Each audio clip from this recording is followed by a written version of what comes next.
Hello, back again, Sunday the 21st of November. Having my first cup of coffee, getting oriented to the day.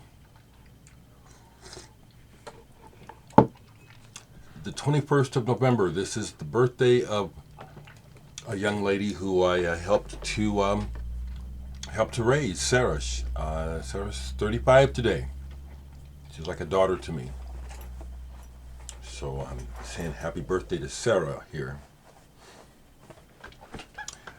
I'll talk about music in this one, but I want to say first off that in the last video, someone requested to message me in Messenger, and I responded, and I just want to say that I get people messaging me on Facebook all the time, and I don't engage there. I might give a thumbs up or a heart, but I don't enjoy chat online.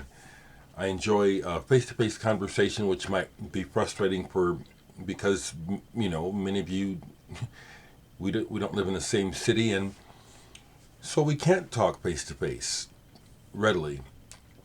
And I dare say that some of you I would enjoy an in-person conversation with very much. It's not the same online. I find I don't like typing because, as you see, I can get going and talking, and typing, no, I don't want to write a book every time. And that's what it would end up being, a lot of information. The other part of not doing the messenger thing is I've learned from experience that what happens is that people say they want to talk to you, they really relate to you, but most of the time what it ends up is that they want to tell you their story. They need feedback and input.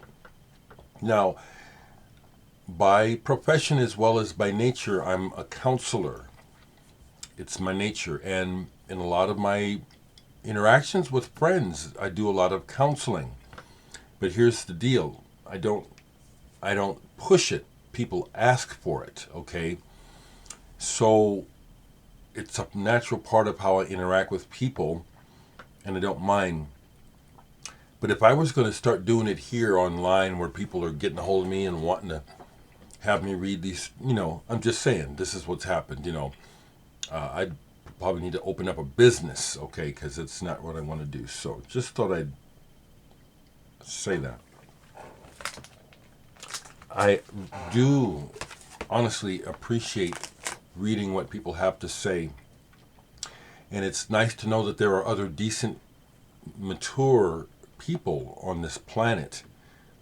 The mainstream media would have you believe otherwise. And they really do work at PTSDing everything. I just had the radio one for a few minutes ago. And it's all by design, people. I hear it and see it. It's all by design. People profit from this mess. Isn't that sad that we're in this turmoil and we're up against people who just, it's working for me. Fuck all the rest of y'all. That's really the message from the greed heads. It's like, working for me. Real clear to me.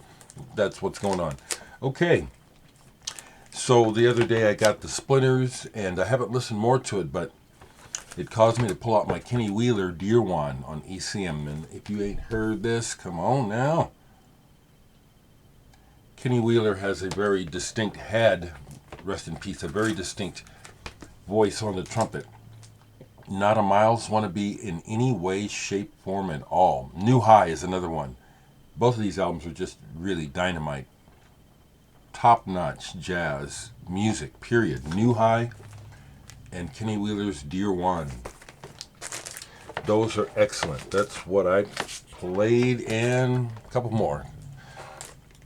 I love this band. I've waxed enthusiastic about them before, and every time I play them, it just reaffirms my love for this music and my regard for it, and how it seems like, for a number of reasons, as an observer of the music industry, the House of Love were not embraced as the next darlings. like Blur or Oasis. I think Guy Chadwick is a work of a person, and perhaps not easily stuck in a box, although it looks like he tried. Every song on this album is brilliant. House of Love. Here's one that I pulled thinking, well, if this doesn't cut the mustard, it's going into the trade pile, and enough of it passed. There's some light coffee table type songs on here, but there's enough on here that's got substance that I'm keeping it. Bert, Ligon, Condor.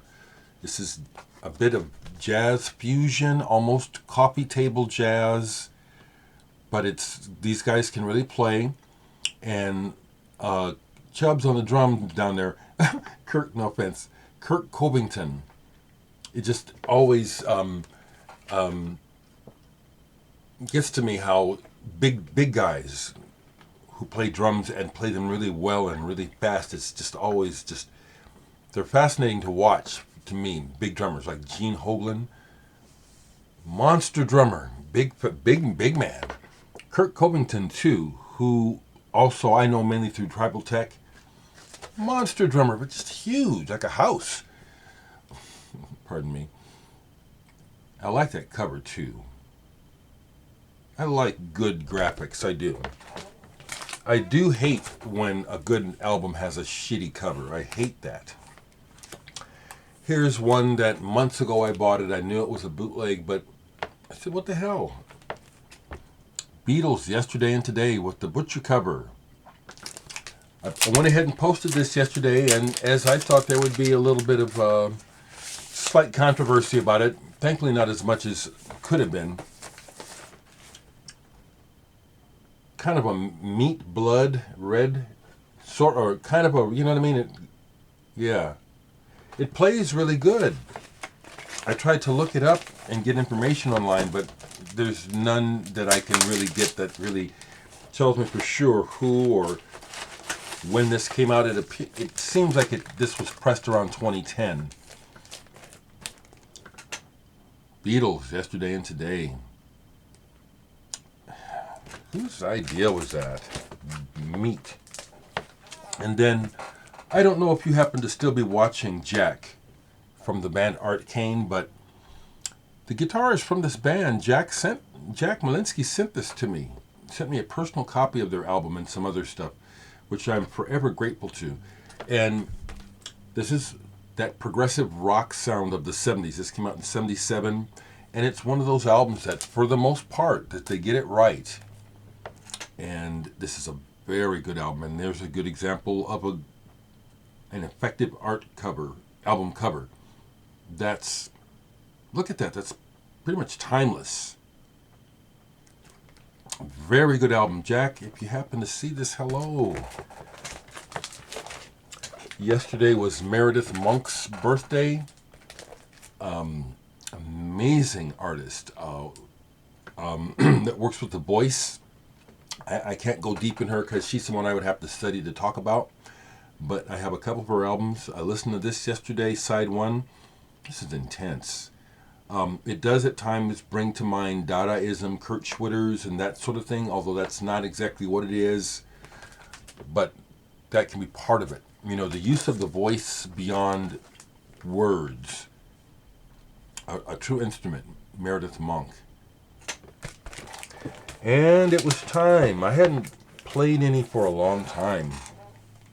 I love Gordon Lightfoot, the Canadian singer-songwriter who I think is one of the best in the world. I think this man, because he's tried to have commercial success and he's worked with the ins and outs of the industry, I think that his the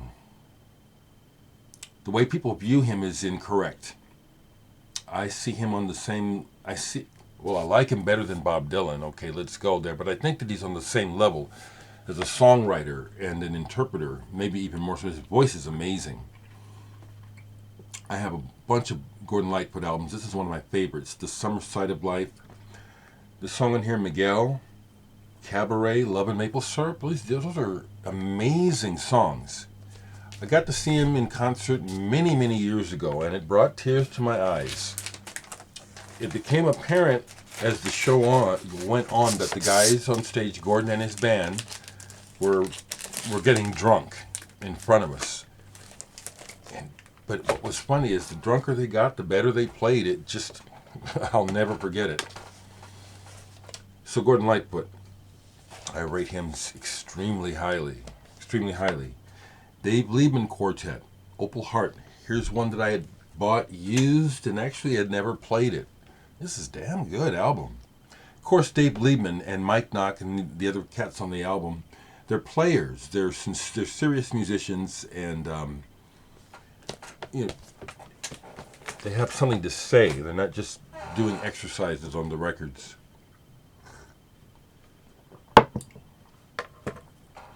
I'll go ahead and wrap it up for today. I want to keep sending that message that, to be sane in these insane times and speak up against ignorance and hate.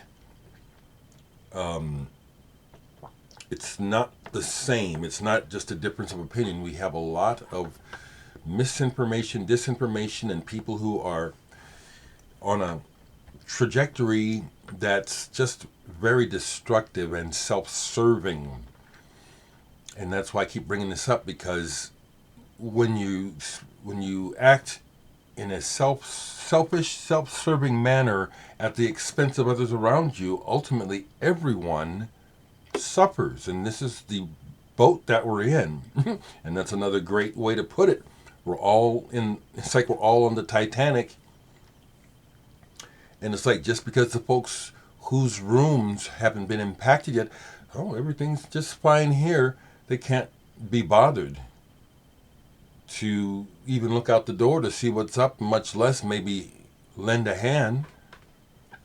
I'm going to keep it up, people. We need decent people to step up to the plate and help clean up this mess. All right, y'all.